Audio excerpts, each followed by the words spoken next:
Hi, and welcome back to Tuk-Tuk Travels. With Chinese New Year falling around the 10th of February, we have moved into the year of the snake. To celebrate Chinese New Year, my school took myself, teacher Matthew, and teacher Adrian to watch an acrobatic show in Tuk-Tuk. Now, the show itself was really quite impressive. There were what appeared to be unbelievably flexible small children balancing on each other, bending backwards, and doing things that would break any normal person. However, the weather was hot. I mean, it was a gorgeous day, but you had all these children, because there were quite a few schools there, all these children sitting out. And because I'm a Farang and I can't handle the heat, apparently, I was given a little marquee with shade. But apparently it was right next to the first aid van. So as this performance goes on, just seeing unconscious child after unconscious child carried across me to the first aid van, you realise it really was a very hot day. That aside, the show itself, as I said, was really quite impressive. Acrobats and tightrope walkers and flying people. It was really, really enjoyable.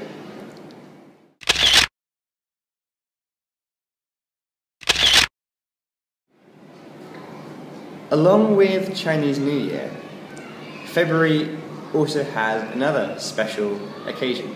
Now, if any of you are thinking Valentine's Day, just hang your head in shame, go stand in the corner. February is home to my birthday. Okay, my birthday and Valentine's Day are the same day, so Valentine's Day just doesn't exist. If you want someone to love, love me. It's fine. So, Valentine's Day was on a Thursday. Yes, my birthday was on a Thursday this year. And obviously I was at school, so I thought I'm not going to teach. It's my birthday. It's Valentine's Day. Let's have a fun day. Now, for some unknown reason to me, Valentine's Day in primary schools in Thailand is celebrated with the overabundance of stickers. By mid-morning, I had been covered, my entire torso, shoulders, back, even some of my legs where they can't reach my chest and things. Just covered in stickers. Hearts, I love you, weird things in Thai, I don't know what they say. Just literally covered. Along with this, knowing it was my birthday as well, because apparently some of the teachers told the students, I was actually given quite a few presents. I was given 7 real roses, 5 artificial roses, a big tub of sweets, handfuls of more sweets, cakes. Oh, it was 3D butterfly stickers. It was a really enjoyable day. The kids all came, they were like, "Happy birthday, teacher Matt," and they jumped on me, and it was a really nice day. With the kindergartners, we just played games, literally games for the entire hour. They like games, it's okay. Grade 2, I thought we'd all make Mother's Day, Valentine's Day cards. I have one here. I have 2 here. Okay. So here is one that was made. Here is another that was made. Some of the stickers you will see. And here is another that children make. Initially the plan was to give them to your mothers, but some of them decided that they'd give them to me, which was very nice. I also have a few more in my room, so I'm just loved. And then we had grade 4. Now for grade 4, I was like, you could make Valentine's Day cards, but you're going to grow tired. So we played a game of Jeopardy. Now, Jeopardy, as in the quiz show, there are different categories of questions, each with a 10, 20 and 30 point question. You just played it boys v girls because they're really quite competitive like that. And you take it in turns answering questions. And they really love this game. And it gets them to practice English at the same time. So I get to be the cool game teacher and they learn. Check me out.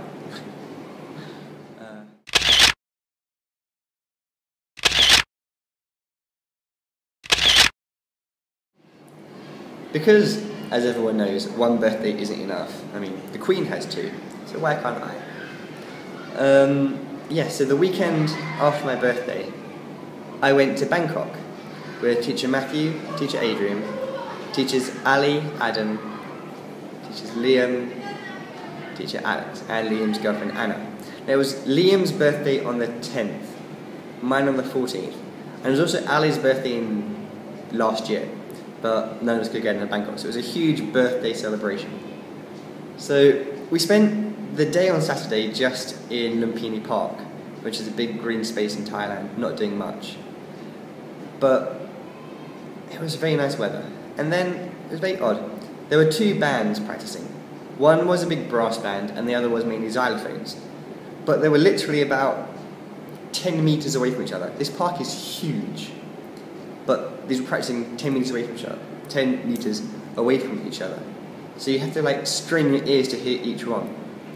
But I'll play you a bit of the xylophone band because they were really quite good and there's a moment when they were playing on their own. So have a look at this.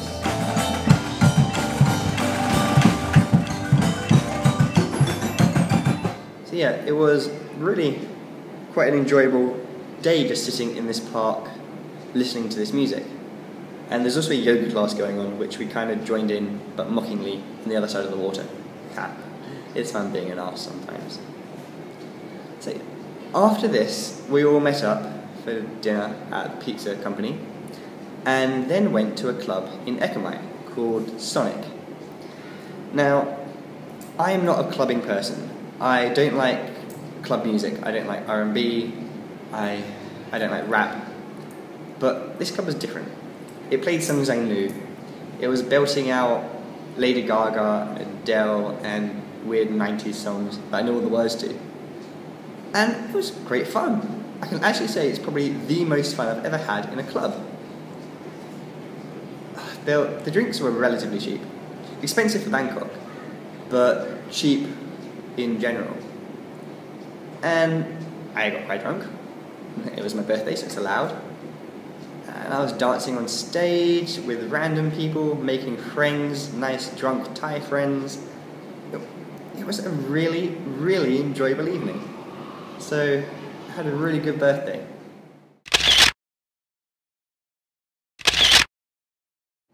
Thank you very much for the cards you all sent over, by the way. It really meant a lot, having things to open on my birthday. My parents and my sister sent me a few things as well. Mainly candy. In fact, I think it was all candy. But that's fine. You can't get Percy Pigs in Thailand, and I love Percy Pigs. They're amazing. So my sister sent me Fizzy Tails, Percy Pigs, and some Haribo. So it went down quite well. So thank you very much, Kaylee.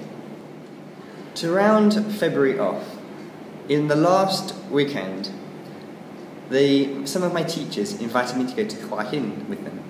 Now Hua Hin is a beach resort, about 4 hours south of Bangkok. It's meant to be quite nice, so I thought this would be great. One of my teachers' mothers lives there, so we wouldn't pay for accommodation, and I thought, oh, this would be a fun day. So we leave on this overnight bus. As I said before, I hate overnight transport, but that was okay. We was at the very back of the bus, so there's no one behind us, and the seats went quite far back, so I managed to get some sleep at least. Arriving in Hua Hin to go to her house to have some sleep. Now, the morning we wake up, I'm getting changed in my room, and my teacher walks in to say good morning, and I'm like, crap, I'm not wearing anything. It was awkward. It was very, very awkward. So, on the Saturday, the first day, due to a problem with the car, we didn't actually leave until about midday, 1 o'clock. At this point, we went to Wat Hwang Mong Kul, which has a giant, I think it's 15-metre statue of Luang Pho, who was a very famous Buddhist monk in the south of Thailand. This was a really nice park. It's situated quite high up, so the views you get at the top are quite phenomenal. And there's loads of places to sit down. There's a Buddhist monastery there you can have a look around. It was very nice. After this, we went to the VIII floating market. Now, you've probably heard my rants about floating markets before, in the fact that they are neither floating nor really markety. But that aside, this one was probably the most enjoyable one I've been to, mainly for the fact that while I was having lunch, there was a show in the middle of the lake. There's obviously some platforms just under the water, but these dancers dressed entirely in traditional Thai costumes walked into the middle of the lake and were just dancing on the water. Actually quite interesting to watch, because it's obviously meant to represent that they're walking on the water, but it was very good. And this probably made the market, which was, as usual, a collection of shops around an artificial lake. So, by this point it was about 4 o'clock, and, we drove to the beach so I can get my tan on. We get there, find a car space, and it's 5. So, there's not really much to actually do. The sun's gone. Well, it's still there, but it's not very sunny. Clouds are coming over, the sun's beginning to set. But while I'm there, I build a nice sand sculpture of an elephant, and then have fun. We frolicked in the sea a little while, and then went home. All in all, a good day. On the Sunday, we drove to a beach about a half hour outside Hua Hin, because hopefully it'll be less crowded.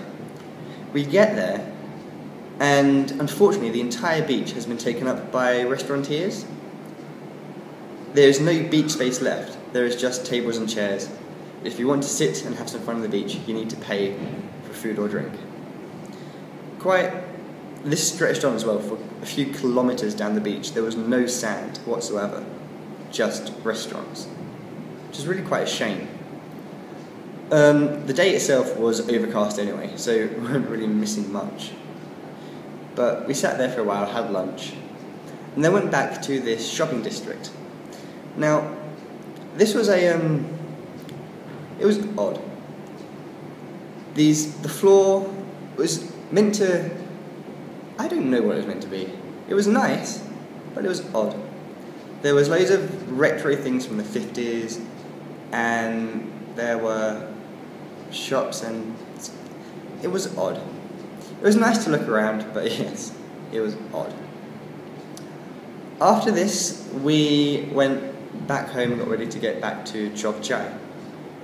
Now, although we had the Monday off, we was going back the Sunday night, so we'd actually recover Monday from the horrendous bus drive. And frankly, I needed it. The bus back was awful. The aircon twizzly thingy above me was broken, so it wouldn't stop. There was full force aircon for 8 hours, and those buses are cold. There's me in my shorts and t-shirt, and it was cold. I didn't get any sleep. So we got back to Korat, and there's an hour and a half wait until my bus. So I sleep on a bench. Fair enough. We wake up, get the bus back to Chok Chai, and there's a half an hour wait until we can get picked up at Chok Chai to go to school. So I sleep on another bench. Then go to school. I finally, okay, I get my bed, I can sleep now. This is about 6 o'clock, I finally get back to school. 7:30, knocking on my door. Teacher Matt, laundry. I just want to sleep. I just want to sleep. But gave the laundry, and then I slept until about midday. I needed the sleep. And then the rest of the day was spent swimming. And that was February. It was most enjoyable.